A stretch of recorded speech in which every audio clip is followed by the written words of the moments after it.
I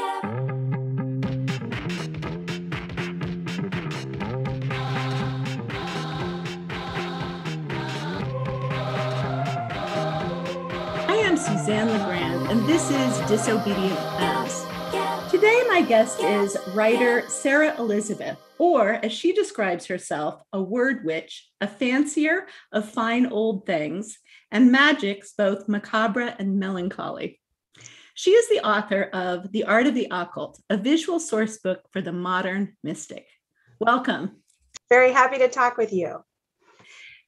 The Art of the Occult is a stunning book. It combines major themes found in theosophy, astrology, alchemy, just to name a few, with beautiful color reproductions of art inspired by these traditions. Could you talk about how you came up with the idea for this book? Well, it's funny how it happened. I think the idea has sort of been percolating in my brain for a very long time, but I don't think I ever would have written the book. As it happens, in January or February of 2019, a commissions editor reached out to me with the idea, at least of the overview of the book, already somewhat fully formed. When I spoke with them, I felt like this was tailor-made for me, this visual source book for the modern mystic. And it's so funny because not a month before, on my own blog, I'm a blogger and a writer, although I this is my first published work. I had just written how I was never going to write for money or freelance because it's just always something I've loved to do for myself. And I didn't want to be beholden to anyone's expectations, I suppose. And I just wrote because I love to write and connect with other people. And so, wouldn't you know, a month later, the universe sort of just came knocking on my door with this idea of, all of these things that I would want to write about anyway. So when they came to me, they even already had the book cover, which I wasn't surprised by because if you've seen the book, it's a work by Hilma of Klint. I believe it's Altarpiece 10, Altarpiece 1, Group 10. I forget the title of it. It's just so beautiful. The title kind of flies out of your mind when you look at it. And so I think this image was sort of in the collective psychosphere. It's really impressive how you drew together so many different traditions. You mentioned there's a chapter on theosophy, on the kabbalah, the Hermetic tradition, witchcraft, just to name a few. Are there some common threads or themes that run through some of these different traditions? So I would say for me, it's more of the art. The threads come more from the art. And because this was such a personal book for me, I would not put anything in this book that I did not love.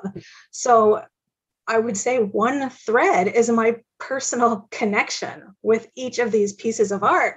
And I realize, someone else is not necessarily going to connect with that statement or connect with that piece of art. But I would say that's the common thread, my love and my feelings for these pieces and what they evoke in me. You say something really interesting early on about the way in which this art is a kind of way of knowing the world and asking questions and finding answers. You say shamans, prophets, and artists are some of the earliest examples of the use of visual arts as a means of entering other realms for answers they sought and the records of what they encountered there. So it's kind of the artist as investigator or as questioner. Yes. I love that that's something that spoke to you in my own life. I turn to art. If you want to look at the example of the pandemic, I wrote half of this book during the pandemic. So it was something to really immerse myself in and console myself with. And even before that, the past 4 years, considering, the administration at the time, it was it was not a good time. So art is a consolation for me. It's an escape, and that's where I turn when I don't even know what questions to ask. You have a quote from Max Ernst who says, quote, "Creativity is that marvelous capacity to grasp mutually distinct realities and draw a spark from their juxtaposition." Isn't that amazing? I love that quote. Yeah, I'm wondering if you could talk about that. There's so much in that, the idea of mutually distinct realities and being inspired by realities that some people would argue don't exist. Well, it's funny because when you ask me that question, I take it to a really fanciful place. I think about another me somewhere, and what am I doing in this other plane, this other existence, in the multiverse, wherever? Maybe I am an artist there. And we were talking earlier about how much we love early mornings, right? I take an early morning walk every day at like 4:30 or 5 o'clock or whenever I roll out of bed. And that is when I come up with the most amazing ideas. Maybe, I don't think that's where the Max Ernst quote came from, but probably something in that very chapter might have shown up on one of these 5 a.m. walks.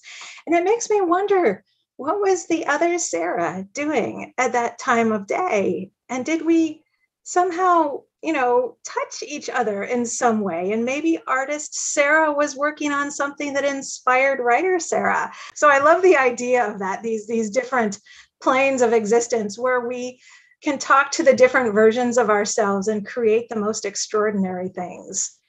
And one of the things that's lovely about this kind of art is that it allows for us to talk about multiple realities. And I think art is such a great way to do that because, I guess it's really a cliche to say this, but art is so subjective. We can both look at the same painting and see completely different things. And so I think it's such a great way to make connections or have discussions or find answers. I'm wondering if you could talk about maybe one or two of the artists that you chose to talk about in this book and how their art is bridging that multiple realities, or at least questioning it. One of the artists in the book, and I might have her in there more than once, it's Remedios Varo. And I adore her work. It's this haunting surrealist imagery, although I don't know if she associated with the surrealist movement, although I think she exhibited with it. But I love her work so much because, and this is a funny way to come at it, is because I've read some of her writings. And they are super kooky. She has it's a book, and I pull it off my shelf if I knew where to find it. But it's like Letters and Dreams, and she would look up strangers in the phone books and send them these like 20-page long missives about these imaginary scientific experiments she was conducting. There's recipes in the form of like spells that came from her dreams, and she's just so fanciful and whimsical. I don't really like the word whimsical because it takes people to really like twee places, and so I don't quite mean that, but she's just so imaginative. And when I think of that and look at her paintings, that just adds a whole other dimension to some of her paintings with her hybrid creatures and the machines and all of these things that maybe she connected with from another reality. Maybe another Remedios Varo was telling her about these things, And so she's one of my favorites in the book. And I have two contemporary favorites in the book. There's Carrie Ann Bada, whose work draws a lot from art history and myth and allegory. And they're these sort of Frankensteinian collage creations that tell a story when you look at them whole overall. And then there's Susan Jameson, whose works are just these beautiful, delicate pieces, wildlife and feminine energy. And they're both absolutely lovely women. I've interviewed them both on my own blog, but those two pieces, Carrie Ann Bada's piece is called Artemis, and then I believe, and she's in the Higher Beings chapter, and then Susan Jameson's is Under the Rose, and that is in the chapter for Sacred Geometry. One of the things that I really love about this book is that you include beautiful reproductions of art from well-known artists that we might have heard of, Mondrian and William Blake, and then also from contemporary artists that I had never heard of. And I really appreciated you pulling together those two strands. I'm curious, how did you find such an interesting and eclectic mix of contemporary artists? Well, this is going to be the dorkiest answer ever, but for the past 10 years, I have been on Tumblr, which is a microblogging website, I guess. I don't know what they call it now, and it's not as big as it was a couple years ago, but I started just curating for my own benefit imagery that I would come across and fall in love with, and then I want to explore further and learn all about the artist. And that's how I began writing these artist profiles and doing these artist interviews for these different venues that I wrote for. But you would just find them online. How would you come across these artists? Perhaps someone else had posted it on Tumblr, and then I'd kind of fall down that rabbit hole the way we do when you're someone who becomes, very easily obsessed. I might see it somewhere online, or I have a bad habit, and I don't know if it's a really bad habit, but I think it's an annoying habit to some people. Maybe a Facebook friend will post an image with no credit or context, and you're like, that's gorgeous. Who is it? Oh, well, you didn't share that, so now I have to find out. And that is one thing I have become. And I don't want to sound however this is going to sound, but I know I am really good at this, at sourcing artists from lazy people online who don't provide that information. So I would say it's an overwhelming sense of curiosity and wanting to prove people wrong. That anonymous artist is not really anonymous. There was someone who actually created this piece of art. And so a lot of it stems from that, I think, if I'm being honest.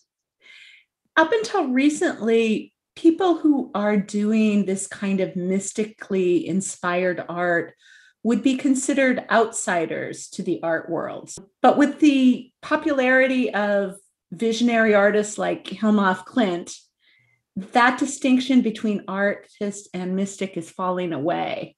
Would you say that's true? I read like every 2 or 3 years, there will be a headline about how witchcraft is trendy again. And I'm like, well, I don't think it really ever went anywhere. But I do know, or at least I think we can say that in times of strife and turmoil, and when you don't know what else to turn to, I feel like these mystical practices give people a sense of control. And as to artists who might be connecting with that, I think they're always there. I just think because of the internet, I suppose, and technology, now we see their works exhibited more widely. For example, I'm on Instagram and I follow several art galleries. I don't think I would know about, say, Susan Jameson, for example, or Carrie Ann Bada, if it wasn't for the prevalence of people sharing this type of work. And I guess it depends on, what kind of circles you have your friends in online, whether or not you're going to see this, or, the art galleries who can advertise on Facebook and Twitter and Instagram and so on. So I don't know if people are creating more of this visionary art or if we're just seeing more of it. I'm wondering if you think that more people might be willing to consider or embrace ideas that were formerly considered fringe or new agey or even dangerous? Like, is this also a reflection of changing values in our culture? I think that has a lot to do with it. It's hard for me to answer that question because I grew up in a household with a mother who was an astrologer and a tarot reader. So I don't think when I was young, I was aware that these were fringe ideas. I recall my mother and my father divorced at a young age. Later on, she had a boyfriend who gifted me with a tarot deck for my 11th birthday party. And I brought it to a friend's house for her birthday party. And her mother was not happy about that. Her mother called my mother. And I remember my mother, she's passed several years ago now, and forgive the language, but my mother said, fuck them if they can't take a joke. So this didn't really bother her. And so I didn't realize that these ideas were not the norm, everyone's mother didn't have like 12 little tarot decks tucked in little boxes around the house. That's all I knew. So that's a difficult question for me to answer because that's how I lived my life. You call yourself, and I love the language you use, a shadow seamstress. And you talk about the connection between art, music, and fashion on one hand, and things like grief, anxiety, and horror on the other. And I'm wondering, how does this weaving of these things help us to understand the world that we're living in? I am a very, very anxious person.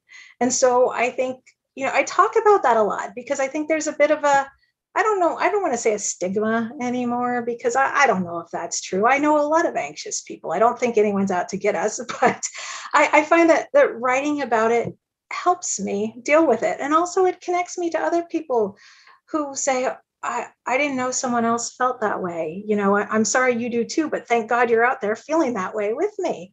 And for example, horror, I have been into horror and ghost stories and things like that since I was very, very young, which is funny because I was a kid who was scared of everything. But as I got older, I found that consuming this type of media, these movies, these books and stories, it helped me get to know these monsters and they were a little bit less scary. And fashion and music for me is art. And so I try to weave all of these things together. And I find my sweet spot is where all of these things intersect. So that's my favorite things to write about. Fashion inspired by horror, or I have experienced a lot of grief and loss in my life. I lost my mother, my grandmother, my grandfather, all in the span of 3 years. So I'm coming from a place of deep loss and sorrow as well. And so those things color my life. And sometimes it colors the way I might see art or the music I listen to. And I think if you can take all of these things that you're so interested in and passionate about and put yourself in there as well, I think people will just want to read it. I believe that anyway. So that's where I'm coming from. I love that you call it a visual source book. Can you talk a little bit about that? I like the idea of bibliomancy, just selecting a book from your shelf at random, letting the pages fall open, and just picking something to guide your day or spend your time thinking about or philosophizing about or dreaming about.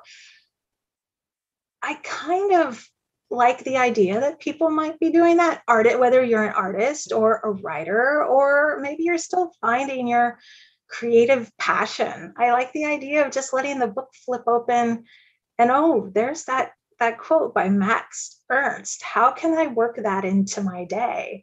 Or how can, the fantastical finery of Remedios Varo's Witch is Going to the Sabbath. Maybe that'll, inspire my outfit today. I just love the idea of taking inspiration from this book for your everyday life. I am Suzanne LaGrande, and today I've been speaking with Sarah Elizabeth, who is the author of The Art of the Occult, a visual source book for the modern mystic. If listeners want to find out more about your work and also get a copy of this book, where can they go? Well, I don't always recommend Amazon right off the bat because, everybody knows Amazon's evil. However, I understand a lot of people are on a budget, and that's sometimes the cheapest place you can get it. I think you can also order it through your local bookshops, or you can go to my blog, unquietthings.com, and you can get a signed copy from me. Elsewhere, you can find me at Ghoul Next Door on Instagram. You can find me also, if you're still on Tumblr, you can find me at Ghoul Next Door there. And lately, I have been on TikTok, where I am crusty old mummy. I do perfume reviews over there because that's another one of my passions. Thank you so much for being on the show. Thank you so much, Suzanne. This was a lot of fun. I appreciate you having me. I am Suzanne LaGrande, and this is Disobedient Femmes. Each week, I bring you interviews with amazing women writers, activists, artists, and social change makers who are reimagining the world. If you enjoyed the show, please subscribe and let us know what you think by leaving a comment. Thanks.